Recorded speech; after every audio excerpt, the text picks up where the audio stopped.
ora monik kang sing dadu kelawan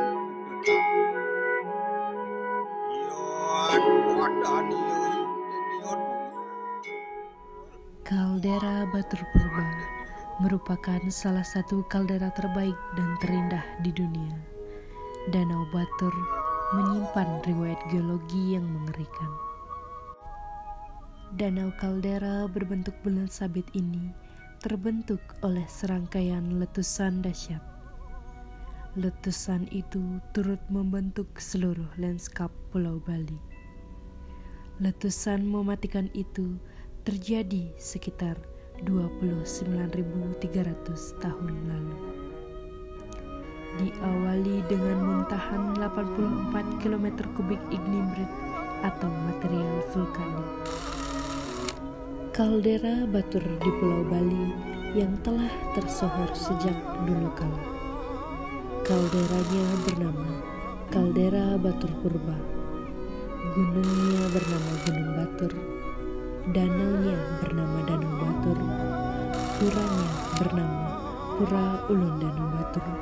Dan desanya bernama Desa Batur. Sebuah tempat dan peristiwa yang diikat dengan sebuah nama, Batur. Dan kemudian menarik untuk kita dengar kisahnya bersama-sama.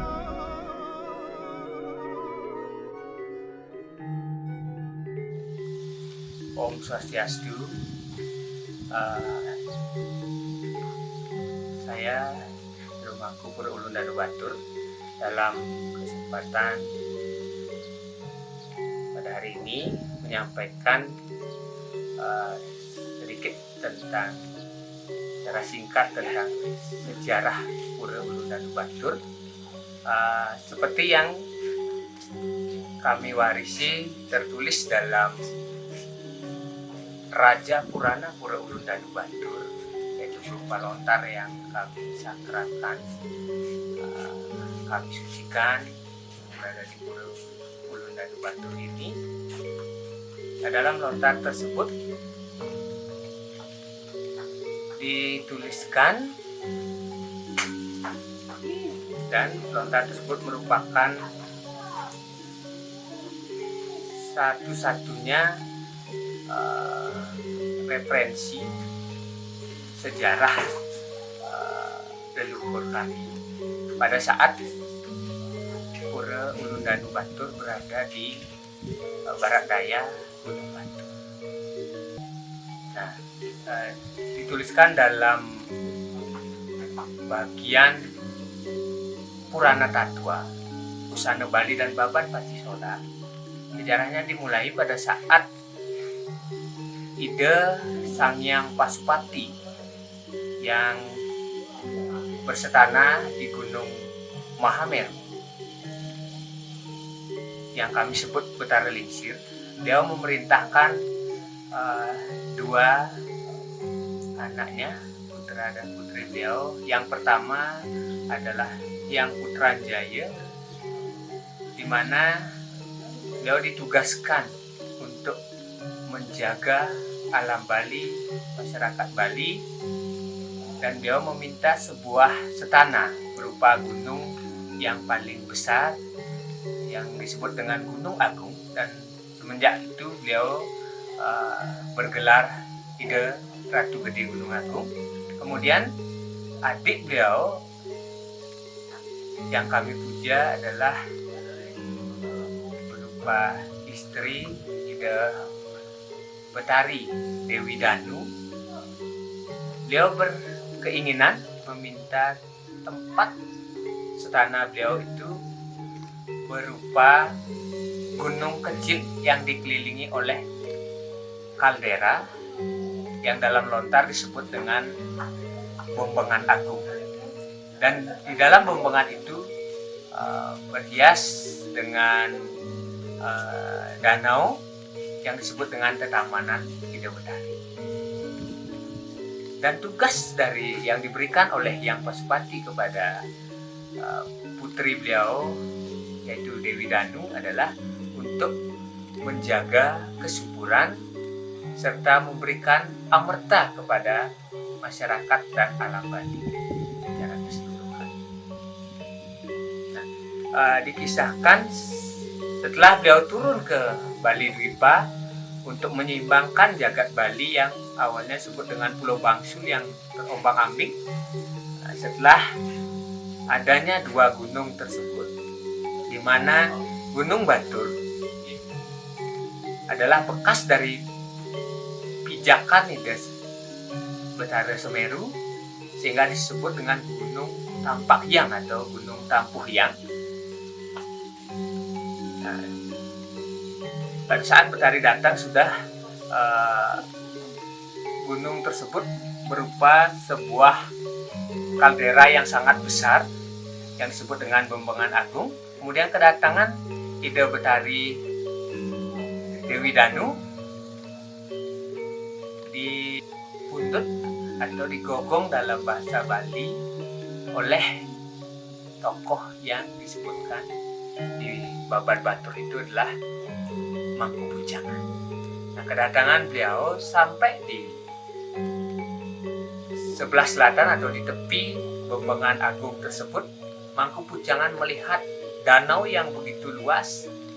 Karena kedatangan Betari, ombaknya pun sangat besar, air danaunya pasang. Nah, saat itu Mangkubujangan melihat-lihat, dalam bahasa Balinya delok-delok, sehingga tempat tersebut dinamakan Panelokan. Pada saat Betari digogong oleh Mangkubujangan itu, beliau berupa tapakan pelinggih, disebut dengan tapakan pelinggih.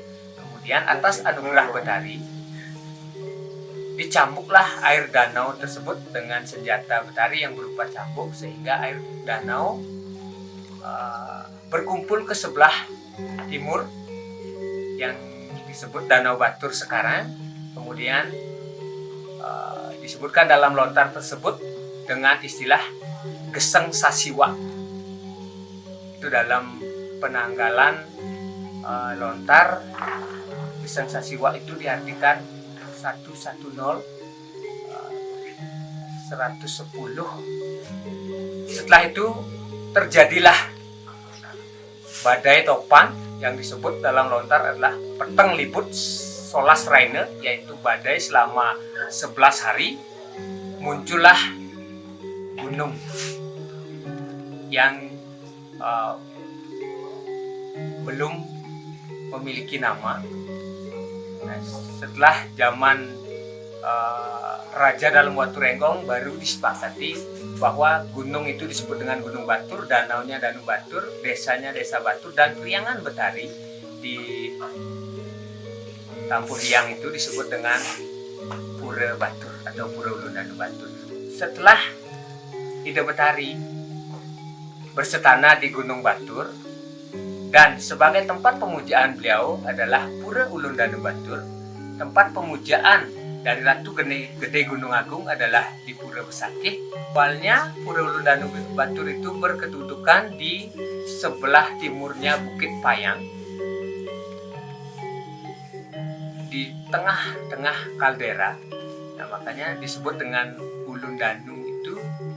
Pertama, Ulu itu berarti kepala daripada Pulau Bali. Yang kedua, Ulu itu berada di tengah-tengah. Sama seperti kita memiliki ulu hati itu ada di tengah-tengah tubuh kita. Priangan Ida Betari, Pura Ulun Danu Batur itu berada di Desa Sinarata awalnya, sebelum diberikan nama oleh Dalemwaturenggong, yaitu Desa Batur, puranya Pura Batur, gunungnya Gunung Batur, dan danaunya Danau Batur. Singkat cerita, terjadilah bencana berkali-kali pada zaman sudah pemerintahan Hindia Belanda.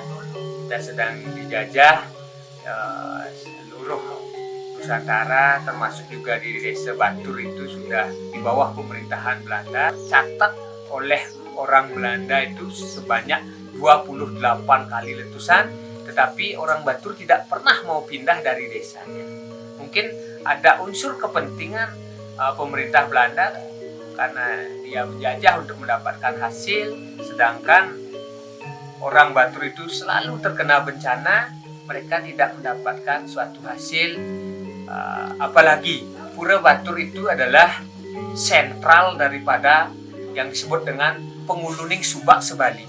Sebagai kepalanya Subak di seluruh Bali, kalau itu terkena bencana, otomatis akan berefek kepada seluruh masyarakat Bali secara umum.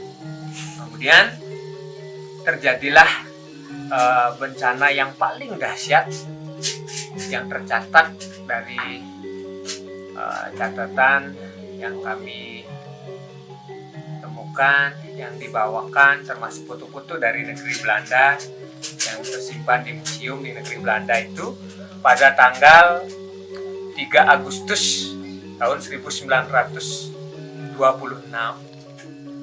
terjadilah letusan yang paling dahsyat yang mengakibatkan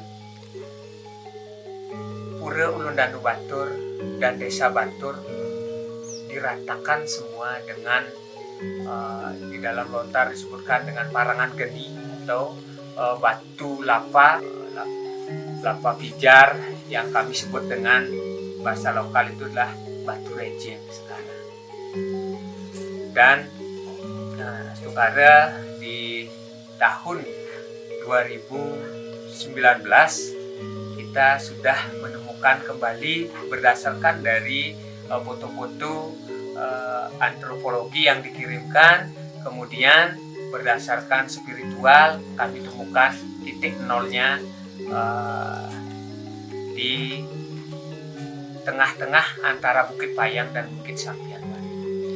Nah, karena terjadi letusan tahun 1926 itu, masyarakat Batur pun berpindah dari tempat semula, dan tempat yang dianggap paling aman pada saat itu adalah di Desa Pepasihan Batur, yaitu Desa Bayung Gede.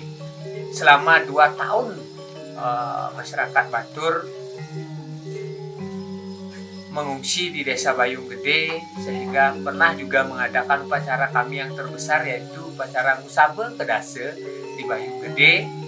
Dan pada saat menetap di sana, Jero Gede Batur dengan Jero Kubayan Desa Bayung Gede mengadakan sebuah kesepakatan bahwa orang Batur dan orang Bayung agar tidak saling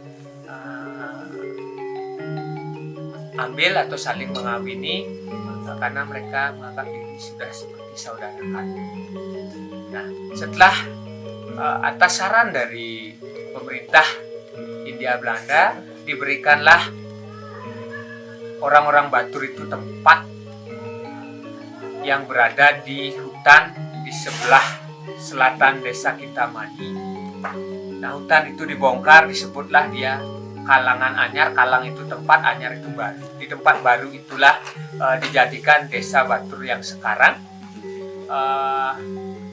Dan pembangunan dari Pura Ulundanu Batur itu dimulai dari tahun 1927 sampai rampung dilaksanakan Pomlaspas baru di tahun 1935 dengan struktur bangunan Pura Ulundanu Batur yang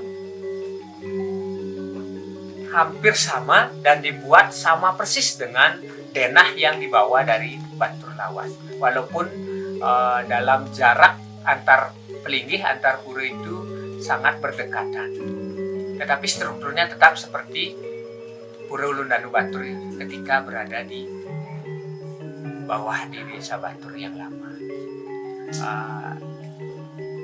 Terkait dengan itu, ada pula pemilihan tempat Pura Ulundanu Batur yang sekarang dengan jenyane atau spiritualnya para penglingsir kami, dipilih tempat yang disebut dengan Pundukan Jarang. Nah, tempat itu tempat yang tertinggi. Begitu kita kaji sesuai dengan kitab suci Weda, tempat untuk menyangga, kekuatan untuk menyangga Dewa Siwa atau para dewata itu adalah di punggungnya Nandi, sehingga tempat yang disebut Pundukan Jarang itu dianggap tepat untuk mendirikan Pura Ulundanu Batur yang sekarang yang berada di Desa Adat Batur di tempat yang sekarang.